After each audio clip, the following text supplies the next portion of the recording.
உங்க night care routine, அதாவது உங்க பிஎம் ரொட்டீன், இது எதுக்காக அப்படின்னா ஸ்கின்க்கு ஒரு 7 to 8 hours கிடைக்கிறதுனால ரிப்பேர் அண்ட் ரெஜுவினேஷனுக்கு.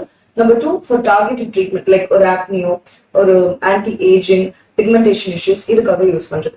ஸோ இது ஃபர்ஸ்ட் என்ன பண்ணணும் அப்படின்னா ஸ்கின்னுக்கு சூட்டான ஒரு கிளென்சர் யூஸ் பண்ணி அந்த டர்ட், எக்ஸஸ் மேக்கப், பொல்யூட்டன்ஸ் இதெல்லாம் இந்த ஃபேஸ்ல இருக்கிறதெல்லாம் ரிமூவ் பண்றதுக்கு எப்படி use a suitable cleanser. Number 2 heavy makeup போட்டிருக்கீங்க அப்படின்னா டபுள் கிளென்ஸ் பண்ணிக்கலாம்.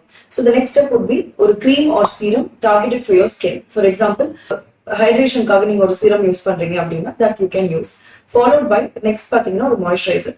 இது வந்து ரிச் ஹைட்ரேட்டிங் மாய்ஸ்சரைசரா இருக்கணும்.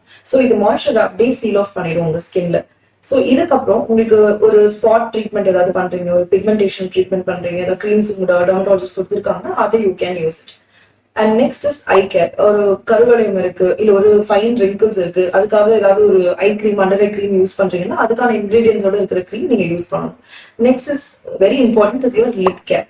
ஒரு நல்ல ஒரு nourishing lip balm through out night உங்களுக்கு அந்த லிப்போட மாய்ஸ்சரைசரும் சீல் ஆஃப் பண்றதுக்காக யூஸ் பண்ணணும். இவ்வளவுதான் உங்களோட நைட் ரொட்டீன். ஸோ எப்பவுமே ஸ்கின் கேர் பொறுத்த வரைக்கும் less is more always. So but ஒரே ஒரு விஷயம் தான் நம்ம மைண்ட்ல வச்சுக்கணும், கன்சிஸ்டன்சி. ஸோ என்ன ரொட்டீனா இருந்தாலும் கன்சிஸ்டன்டா ஒரு 3 to 6 months நீங்க ஃபாலோ பண்ணும் போது தான் அதுக்கான ரிசல்ட்ஸ் உங்களோட ஸ்கின்ல ரிஃப்ளெக்ட் ஆகும்.